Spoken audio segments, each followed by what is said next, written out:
Pin code. Sinomuthi okuthiwa pin code.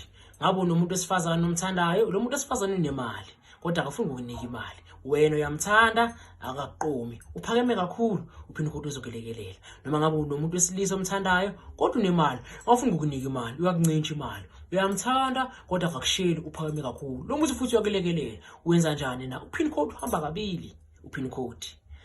Kunomuthi ogeza ngawo each and every day. Lo muthi wenza njani na? Uyageza ngamanzi ngensipho kahle ucede.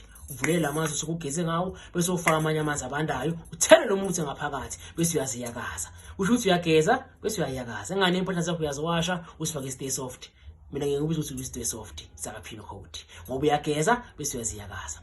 Uhambe endaweni emall noma kuphi, eklabhini noma kuphi, lapho wazi khona ukuthi lo muntu ukhona umfunayo, noma awufuni umuntu specific but ufuna nje amadoda anemali, noma ngabe ijongo ufuna intombi ezinemali. Oshuka mama uzozela yena kuya ayazishelele, uzoba very attractive.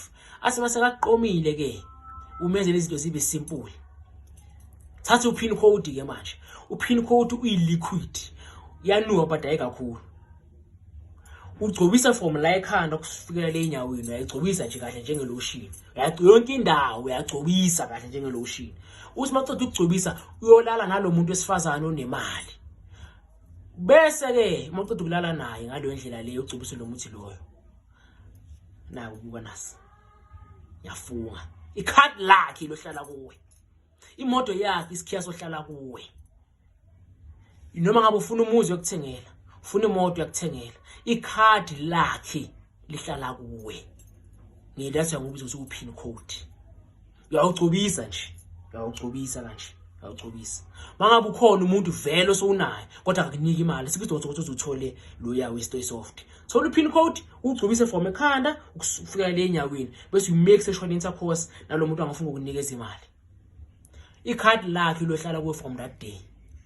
Icard lakhe lasebank lohlala kuwe. Uzoyenza noma ngabe yini ofuna ukuthi uyenze. Futhi anyeka complain, nyeka ngabaze. Uyosebenza yena bese ahola wena. Wena ozomnikeza usithetha le yakho. Ngikhulume neinsizwa. Izisize nazifuna abantu besifazana abanemali. Ngikhulume nabantu besifazane bazibona bafuna amadoda anemali. Ngikhulume nabantu besifazane abashadile nabangashadanga. Abashadile kodwa indoda ifuna ukukhipha imali. Uhamba yona uthenga ingogo zakhe, phusha yona itroli indoda. Ngoba akafuna ukukhipha imali. Thola upin code, icard lakhe lihlale kuwe. Kube wena umkherisayo uthi hayi naye yakho ke ngoyothola thunyana. Upin code uyalekelela kakhulu. Icard lendoda lihlala kuwe. Mangabe indoda icard lomfazi lihlala kuwe. Uyawugcobisa nje njenge Vaseline bese ulala naye. From that day icard yase bank liyohlala kuwe. Upin code ungabulawa endlala ikhona, imithi khona, imithi yasebenza. Nikhumbule ukuthi inkinga nasixazululo. Kusibe inkinga, kodwa nesixazululo.